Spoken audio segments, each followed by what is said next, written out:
building block 3 here in our conversation about how to be better improvisers really has to do with you. Building block 1 basically is about the guitar and the fretboard fluency that we work on and take the time to build and continue to build and experience and explore, experiment.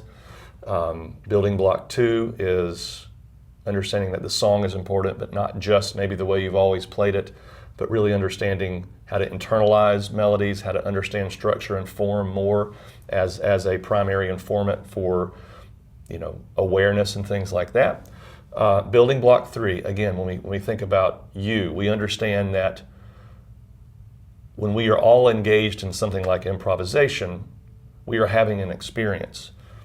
When we are playing a song that's prepared for us in a tab, there's a certain definition of success that just says, yeah, let me get these notes in the right spot. And obviously within our discussion here on the site, we want those notes to feel good and be connected and be musical. So we have high goals even for playing things that are prepared for us to play. When we jump into the world of improvisation and things aren't prepared, that experience is different. It's scary at first. Again, in our initial discussion of improv, we recognize that can feel vulnerable. What I find a lot of times is that's oftentimes what leads people to get into a rut. Our brains really like patterns, and so we tend to want to play the same thing over and over again because they're safe. And again, if you hear anything from me about you and your experience, is that we have to embrace this idea that it's not going to feel safe. It's going to feel risky at times, again, vulnerable. But what I hope to illuminate, and we'll get into some of these conversations in VEs, is that can be playful. When we engage in more of this improvisational spirit, we can learn to invite that chaos, and it's fun. And we sort of are out there kind of on that tight wire, and we're not sure if we're going to get there.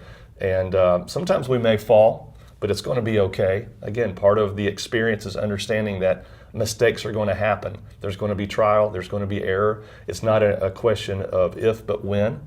And so to keep talking about this sort of idea of us being, in the process of improvisation, experiencing what improvisation feels like, I think it's important to really shine a light on this. I mean, even in the basic curriculum, we talk about mindfulness.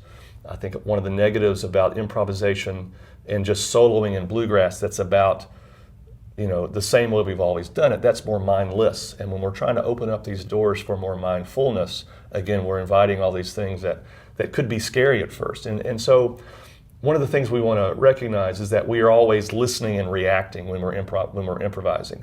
That's one of the healthy things about improvisation, and the challenge of improvisation is to listen healthfully, non-judgmentally. One of the first things I want you to hear from me is that let's accept that sometimes ideas that happen in our improvisation are going to be relatively small, maybe non-consequential. Sometimes we feel, again, in the scary part of improvisation, we feel maybe an over-expectation to redefine the song or play it better than we did last time. Or again, fight those urges to play the same thing we played last time. And a way to just get the ball rolling, again, we always talk about that success is different.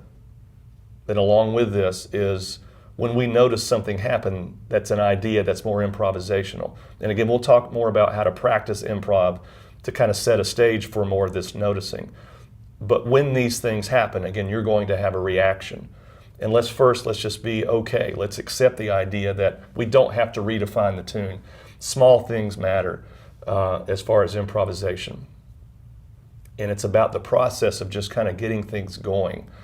So again, success is variation, different, a novel experience each time. Also, just as singers kind of have to get used to hearing their own voice, so do we. Again, when we're just sort of mindlessly playing the same thing over and over again, we get used to hearing that, and it's safe, it feels safe. And if we're trying to open these doors to something that doesn't quite feel as safe, a little more risky, we have to get used to hearing that. We have to get used to feeling that.